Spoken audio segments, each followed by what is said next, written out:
Hello सभी को। The knowledge tablet के the laws of the spirit world के एपिसोड सीरीज में आपका फिर से स्वागत है।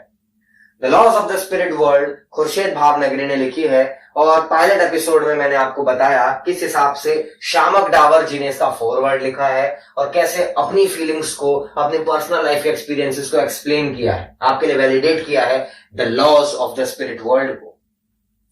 और आज से और आने वाले सभी एपिसोड्स में हम जानेंगे कि इस जिंदगी से, इस जीवन के उस पार क्या सच्चाइयां मौजूद हैं। तो शुरू करें।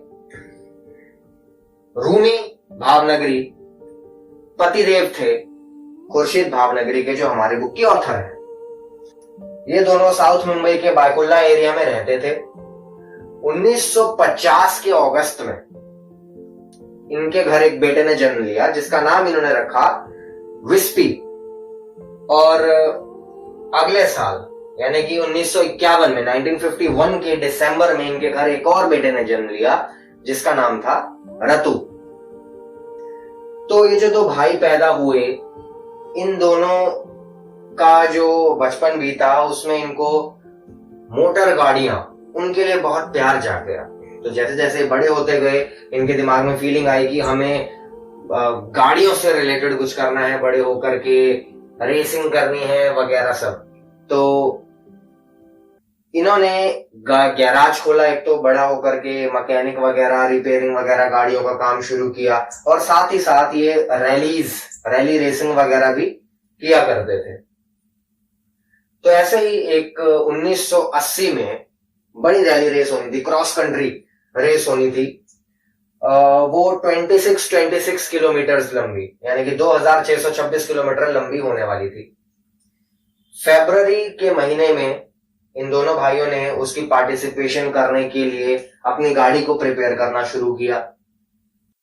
अपनी गाड़ी के इंजन को इन्होंने ओवरहॉल किया, यानी कि इन्होंने उसको खोल के उसकी मेंटेनेंस, उसकी रिपेयरिंग वगैरह ये सब टाइप की चीजें करी। तो गाड़ी के इंजन को रवा करने के लिए दोनों भाइयों ने फैसला किया कि ये मुंबई से खोपोली तक जाएंगे, प्रैक्टिस रन हो जाएगी।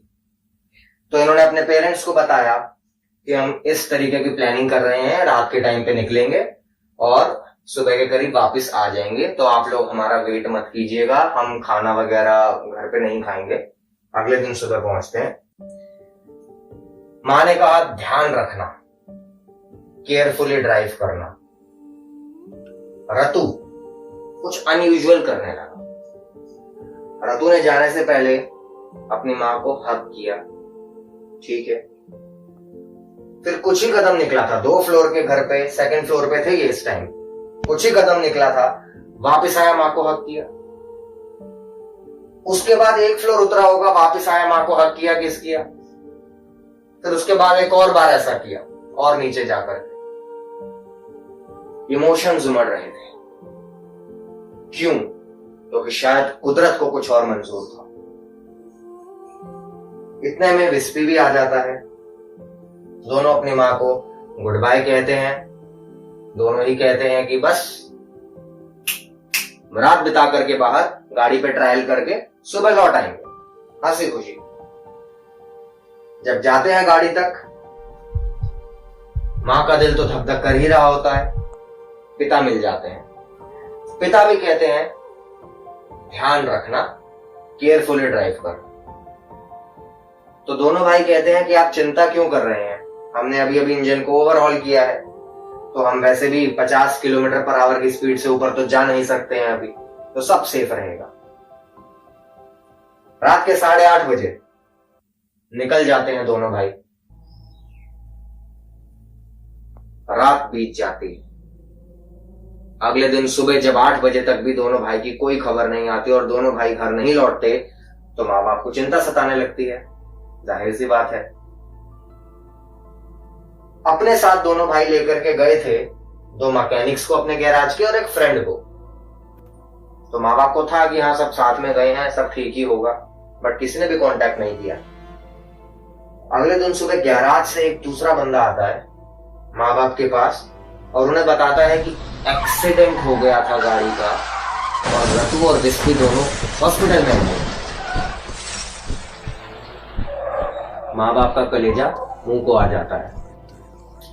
उसके बाद रूमी जो है, इनके पिता, वो अपने दोस्तों को, रिश्तेदारों को जो आसपास हैं उनको इकट्ठा करते हैं, नेबर्स को इकट्ठा करते हैं और खोपोली की तरफ जाते हैं।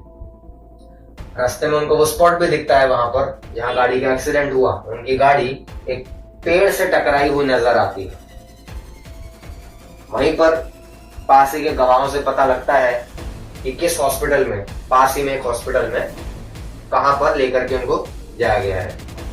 वहां पहुंचते हैं और उधर जाकर के दुखद खबर मिलती है कि दोनों भाइयों की ऑन द स्पॉट डेथ हो गई।